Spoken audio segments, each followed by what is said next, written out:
Primeiro dia de aula em Ouro Preto, eu fui levar minha filha aos 7 anos numa escola e teve a aula inaugural e a diretora fez o discurso inaugural assim: bem-vindos, abre aspas, as crianças são como uma página em branco onde devemos escrever um belo livro, fechado. Falei, meu Deus, não deixa eu ir embora, onde é que é a porta de saída? Se uma diretora de escola considera uma criança de 7 anos uma página em branco, ela não entende nada de menino, né?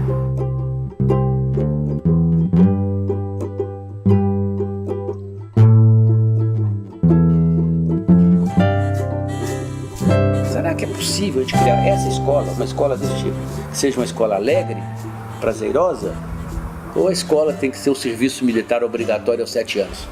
Agora passou por 6, né? O sistema educacional dominante no mundo não vende um produto que o cliente não quer receber e não pergunta a opinião do cliente se ele gostou. E o cliente é a criança. Então como é que se constata que a educação é um fracasso, não só no Brasil, mas em muitos lugares do mundo? Pela taxa de evasão, né? Se for pegar a taxa de acesso, é muito boa no Brasil hoje, é quase universal. Mas a evasão beira 1/3 da entrada. Ou seja, em algum momento a escola deixa de fazer sentido para o aluno. O médico do século XX entra numa sala de cirurgia do século XXI. Ele consegue operar? Ele não consegue operar. Ele mal consegue entender o que é que tem ali, onde é que está o paciente, né? Se um professor do século XX ou XIX entra na sala de aula do século XXI, ele vai achar muito diferente? Não vai. Ele vai ver ali a lousa, o giz, as carteiras enfileiradas, a lista de chamada, tudo conforme era no século XIX. A única coisa com a qual ele não contava era com a cabeça dos alunos do século XXI. E é aí que mora o conflito. A sala de aula do século XXI não é mais aquele quadrado, é praticamente o planeta. Porque com as novas tecnologias, o planeta é o espaço de aprendizado das pessoas. Por que o educador não sai da mesa? Por que tem que ser ele o astro? Por que não o aluno, né? E fugir do sistema, mas isso tem que ser uma revolução educacional no Brasil, sabe? Os professores, chega, isso não é o modelo mais. Ele já está, é Idade Média isso aí, né? Sentar um atrás da carteira do outro, olhando o pescoço, é prova no fim do mês, aquele conteúdo, nossa, tabela periódica, por exemplo, caraca, a troco de quê? Essa coisa do currículo, a gente só se importar com a parte cognitiva, né?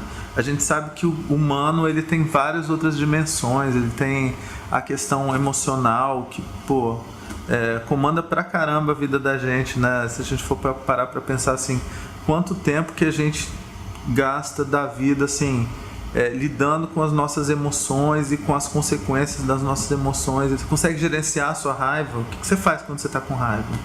O que você bate nas pessoas? A escola tem que lidar com esse tipo de coisa. Esse negócio de falar que você tem que sofrer para aprender, isso é coisa de Santo Agostinho. O problema lá da Idade Média dele. Né? Você pode aprender prazerosamente. E se a escola quiser, ela pode ser um lugar alegre, prazeroso, bom, agradável. Será que um dia nós vamos conseguir criar uma escola tão boa, mas tão boa, tão alegre, tão prazerosa, que os alunos, os professores, os funcionários exijam aulas aos sábados, domingos e feriados? Esse é um desafio para nós e para todos nós, né? Essa escola ainda não existe, né? Que eu saiba, não. A escola não pode se fechar, né? Ela precisa abrir, dialogar mais com outras instâncias, né? E eu vejo uma tendência que não é da escola, é uma tendência da nossa sociedade, de viver em condomínios, em clubes, né? E das pessoas, quando saem para a rua, elas saem com medo. É um ambiente, é a terra de ninguém, é um ambiente desprotegido, de grande violência, e a gente fica tentando colocar essas pessoas dentro de ambientes seguros. E hoje em dia, com a internet, eu aperto um botão e vou pegar o melhor professor da França, o melhor professor do Brasil para me dar aula. Agora, quando ele é realmente um educador, que ele para uma aula para escutar um aluno, que ele realmente invente, reinvente, aí sim, ele está fazendo o papel dele, de educador. Porque educação não vai só em livro, né? Vai desde como escova dente, desde se está comendo, vê se está com dor, vê se enxerga. Tem tudo isso para ver antes de qualquer início de aula, né? É muito difícil para esse professor trabalhar. Para ele poder ser um educador, realmente ele tem que estar livre, ele tem que estar autônomo, ele tem que estar lendo livro, indo no teatro, no cinema. Cadê? Cadê grana? Cadê tempo? Eu cheguei aqui nessa escola, era uma escola exatamente, apesar de tudo isso, de ter essa comunidade, era uma escola exatamente igual a todas as outras escolas da rede, né? Mas, enfim, era uma escola cheia de grade, era uma escola toda cinza, e a gente foi meio que acabando com essas coisas. E eu me lembro que o dia que eu tirei a grade, eu fiquei com muito medo, porque eu não passei pelo conselho de escola, eu simplesmente, porque assim, eu ia no recreio e eu via aquelas crianças penduradas na grade, se balançando pra lá e pra cá. Tinha um sinal que era um sinal de fábrica, horroroso. Eu fui tirando tudo.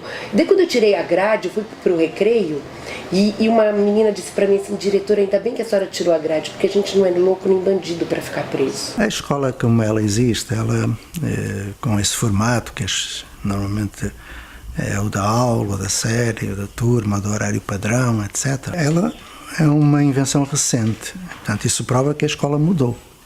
É uma invenção que vem do século XVIII, XIX, com as intenções iluministas, que no Brasil vem com a segmentação cartesiana e o positivismo, mas mais distante ainda com a influência dos jesuítas, não é? Quando se diz que a escola não mudou, é porque ela deixou de fazer sentido enquanto construção social que sobrevive e que provoca milhões de analfabetos, não é? E que provoca muita infelicidade e muito desperdício de gente.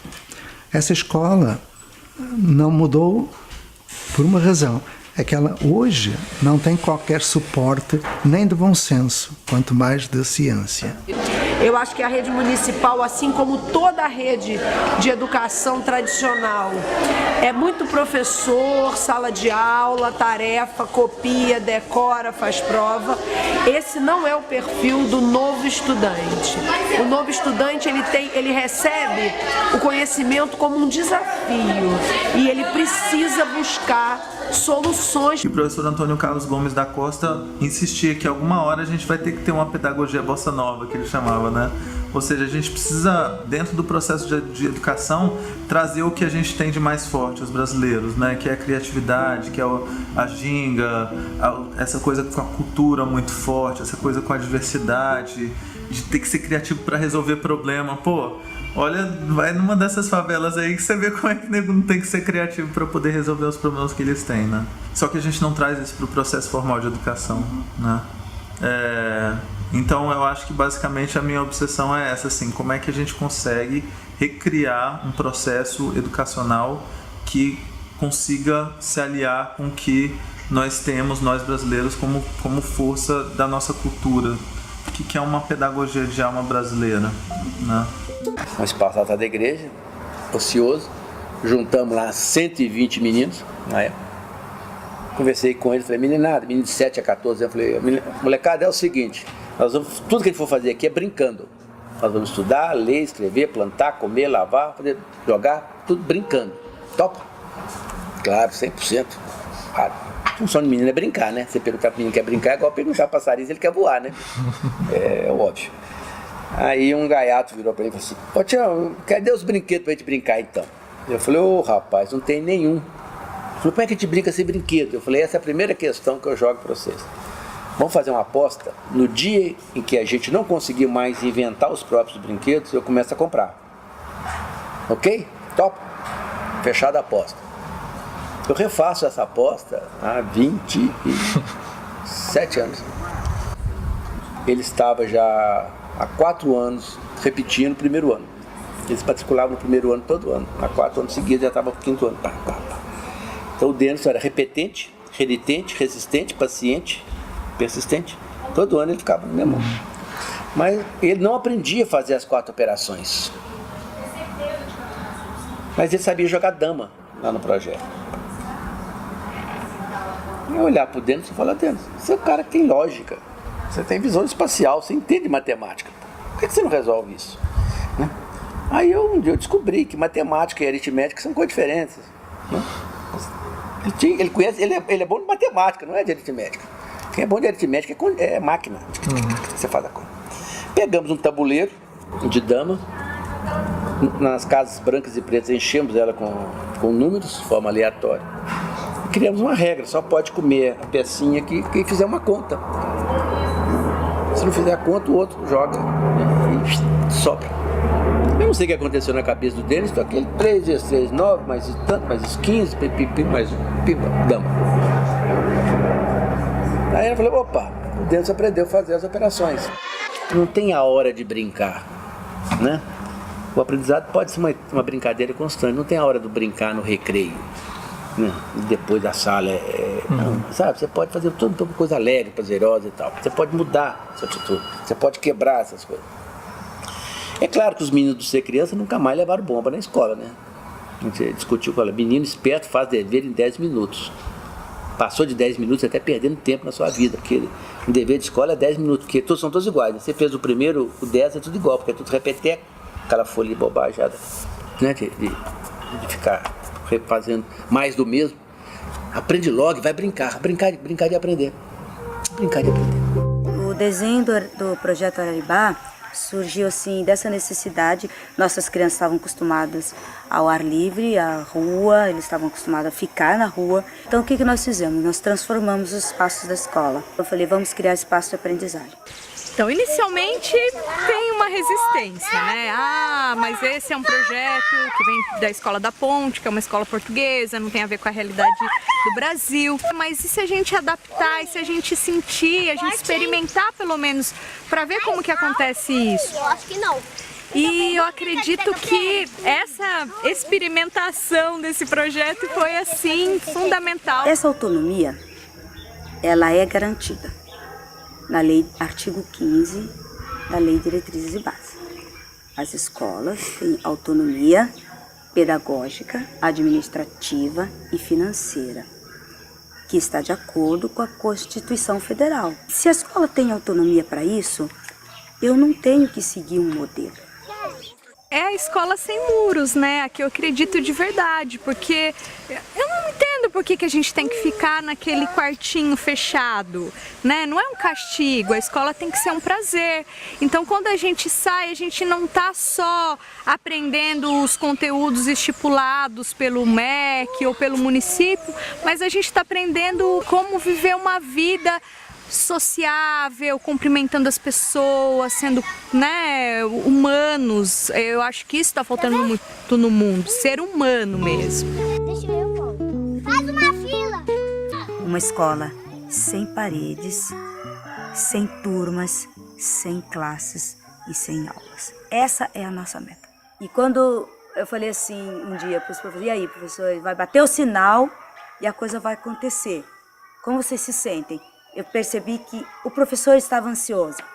Mas aí aconteceu uma coisa, bateu o sinal, as crianças entraram e foram para os seus espaços e deram um show de atuação, vamos nesse cenário. E a gente percebeu então que o muro era nosso. A criança tira isso de letra. Não tem sentido você não trabalhar simultaneamente com professores e com os alunos. Então, eu não sou mais a professora, eu sou a professora. Sabe? É uma coisa mais próxima, assim. É mais, sabe? É em conjunto, né? O que está lá mandando e obedecendo, não. É o que está construindo em conjunto, está construindo junto. Quando você vai numa escola, qualquer escola do Brasil, e você conta o que a gente faz, você conta como... A primeira reação dos professores, dos diretores é essa. Ah, mas aqui não dá, porque às 3 da tarde tem um lanche. Ou então o recreio aqui é 1 da tarde, então não dá para ter treinamento de professor.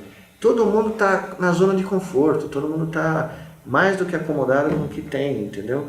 E aí tem as crianças que não sabem ler, não sabem entender um texto, não sabem... Ninguém para pensar nisso, né? E ninguém pergunta para as crianças porque elas odeiam a escola. Se eu pudesse dizer para você que você não precisa ir para a escola, o que você faria? Eu não, 99% da molecada fala, não vou mesmo. Às vezes o professor está cansado, estagnado aquela situação, e aí ele acha que não pode mudar. Eu acho que muitos professores também precisam passar por esse processo de quebra, de transformação, para poder eles verem que é possível fazer diferente, que eles podem, se eles quiserem. Tem muita coisa que a gente faz aqui que não depende de financiamento, né? Não depende de espaço, né? Que é a questão do vínculo que você estabelece com o aluno, da relação de afetividade com o aluno, do cuidado que você tem, com o seu compromisso, né? com a educação, do seu compromisso com a aula, o seu compromisso com o aluno. Vocês estão levando seus filhos para uma escola que não faz bem para vocês, que não faz bem para os seus filhos, então mudem, não esperem alguém mudar, porque ninguém vai mudar pela gente. Somos nós que temos que mudar. E essas crianças que estão aqui inocentes, com aquele olhão brilhante, elas confiam 100% na gente. Elas confiam que a gente cria um espaço verdadeiro para elas. Então, se a gente está levando elas para uma escola ou está dando uma educação que nem a gente acredita, que a gente sabe que não é legal, e não mudamos, estamos à espera de alguém mudar por nós, então nunca vai mudar. Eu acho que de um lado é preciso de uma militância e de outro lado é preciso da sociedade entender que educação é uma coisa que precisa ser discutida, né? Educação é alguma coisa que precisa ser pensada, educação é alguma coisa que precisa ser refletida, e que nós precisamos sair um pouco do reducionismo de pensar apenas um foco da educação do vestibular ou um foco da educação para mercado de trabalho, que educar é alguma coisa muito maior do que isso, que vai além disso.